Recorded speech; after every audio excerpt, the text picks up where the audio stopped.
Hi mga kataladi, good afternoon. So it's me, Mar. Kahapon dumating yung Google AdSense ko. So bubuksan natin. Ako lang naman makakaalam ng pin nito eh. So, ayan.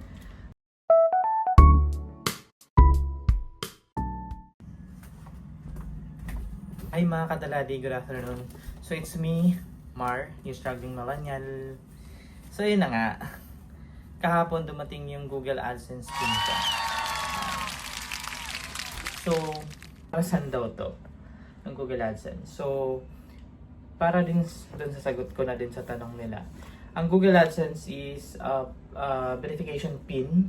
So, ipapadala siya ni YouTube sa'yo sa address na kung saan mo nilagay dun sa YouTube account mo. So, i-verify nila kung tama ba yung address or kung ikaw ba yun nasa address na yun. So, ito na yung hinahanap niya. Para dun to. So, hindi ito pang MML. So, sa lahat ng mga nagbablog or nagko-content creator, lalo na sa YouTube, ito yung pinaka tawag doon, pinaka iniintay siguro. Na-request ko to last November pa eh. Kasi hinihingi na siya sa akin ni YouTube and then wala pa ako magpa-verify. Kaya na-request ko siya ng November and then ngayon lang siya dumating. So, 4 weeks din yung tinagal nito bago dumating sa akin.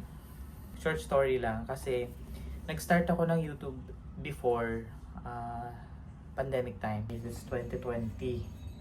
So, yun, sobrang, kasi nga wala kang ginagawa sa bahay. Sobrang eager mo na, yung busy, yung parang naboboard ka, so kailangan mo nang may magawa, and then wala kang yung trabaho, hindi pa nag-start yung work from home ko nun. So naghanap ka pa ng paano ka kumita, paano makikita, nasa pandemic nga, hindi ka pwedeng lumabas, etc. etc.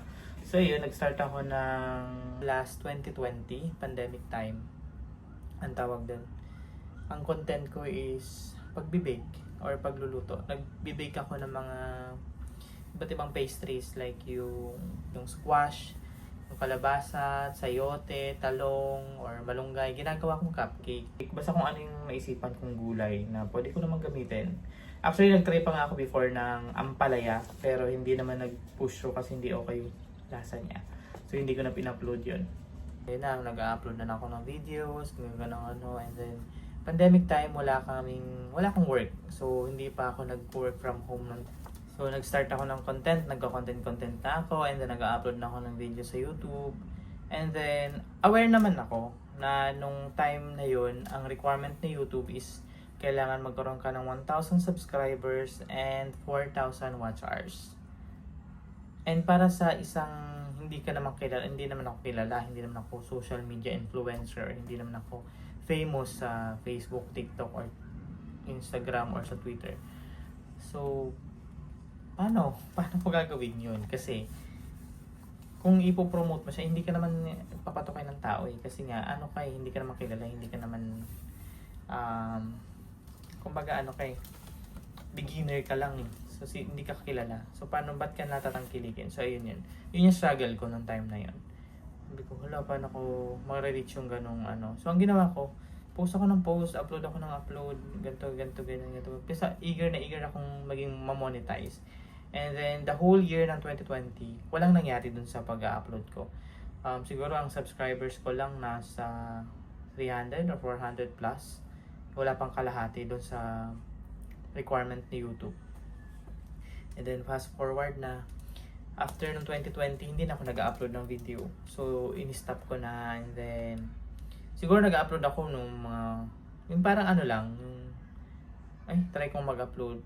Baka mag-trending. Yung mga ganon. So, try ko isang video and then wala. So, the next year, upload ulit, ulit. So, wala na. So, last upload ko 2022 pa ata. Ayun. So, fast forward, 2024 na. 2024. Na-open ko yung YouTube ko. And then, pag-open ko, nakita ko yung isa sa mga videos ko is umabot ng 17,000 views. Sabi ko, pwede pala ako. Yung videos ko pala may nagte-trend or hindi siya trending or may dumadami din pala yung views ng videos ko. Though, umabot nga na 4 years bago tumabi ng ganon yung views niya. Sabi ko, okay. Pero hindi pa din yung pasok sa requirement ni YouTube na makapag or ma-monetize yung channel ko. Okay, so hindi na, then binabayaan ko lang.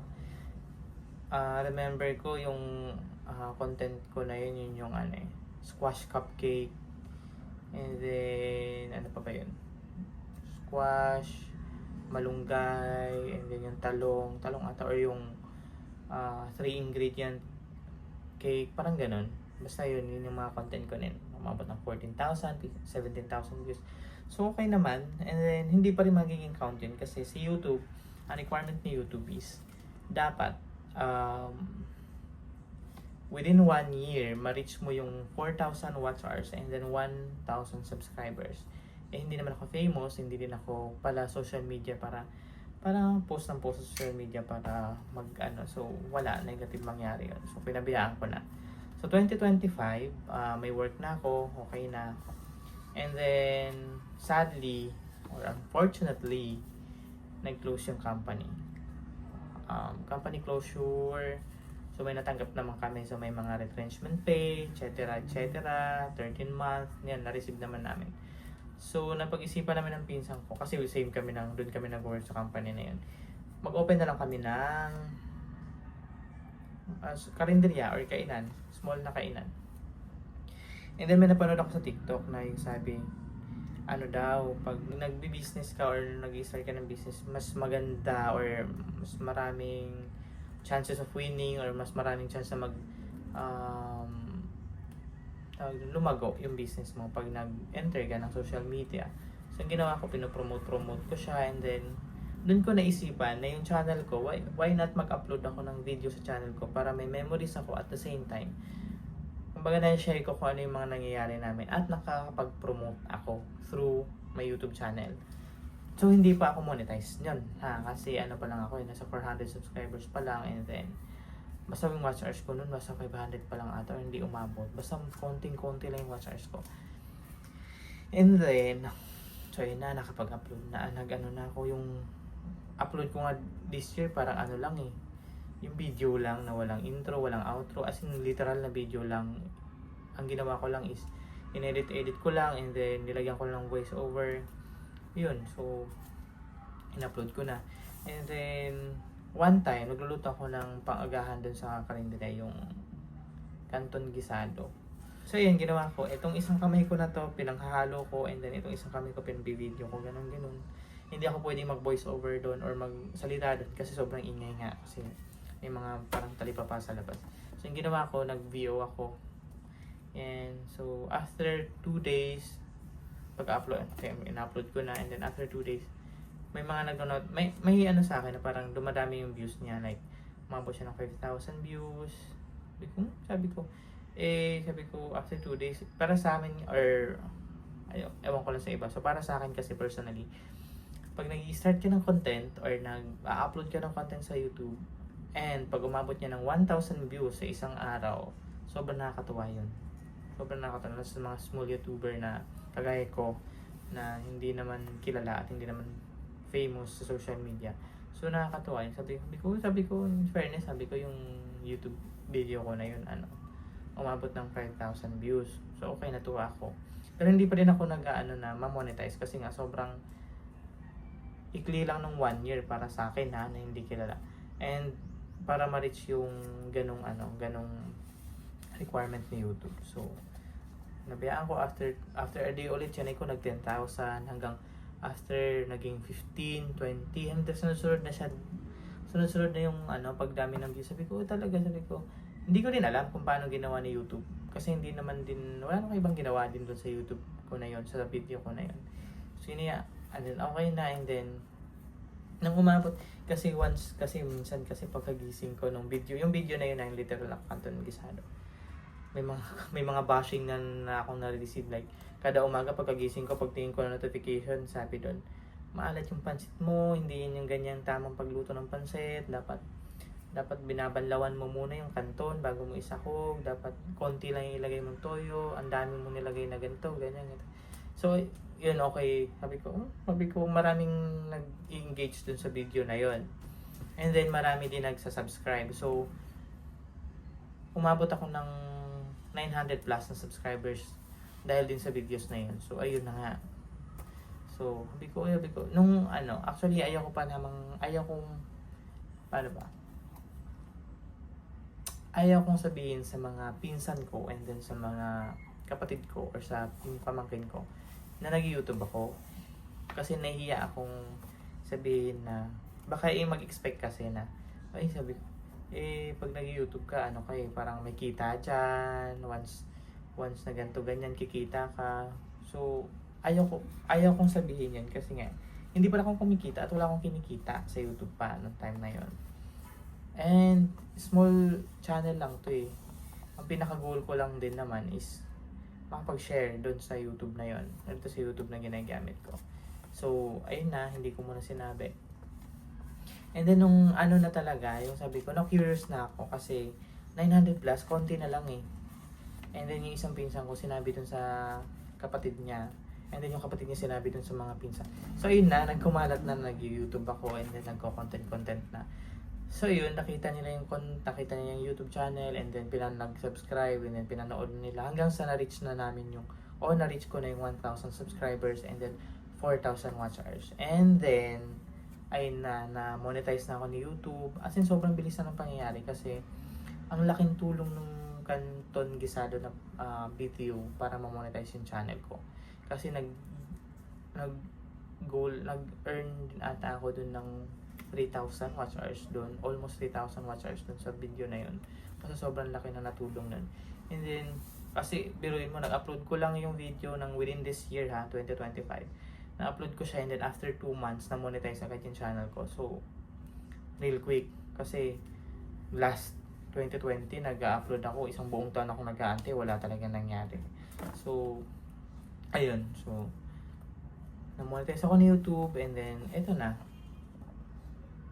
Binigyan ako ni YouTube ng verification pin para ma-verify ko yung address ko and then para ma-check din nila kung legit ba ako, kung andito ba talaga ako. So, eto na yun. Sa lahat siguro ng mga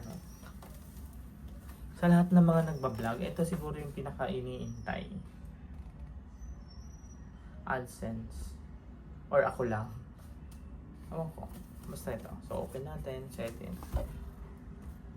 Ito yung takpan ko lang yung pinaka-address. And pangalan ko.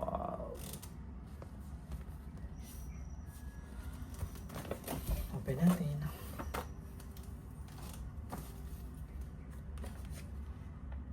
Anipis lang niya ha.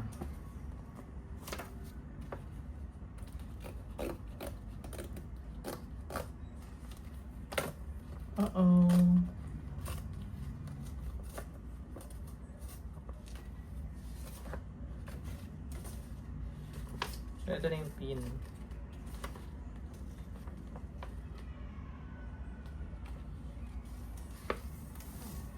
Ayun yung pin.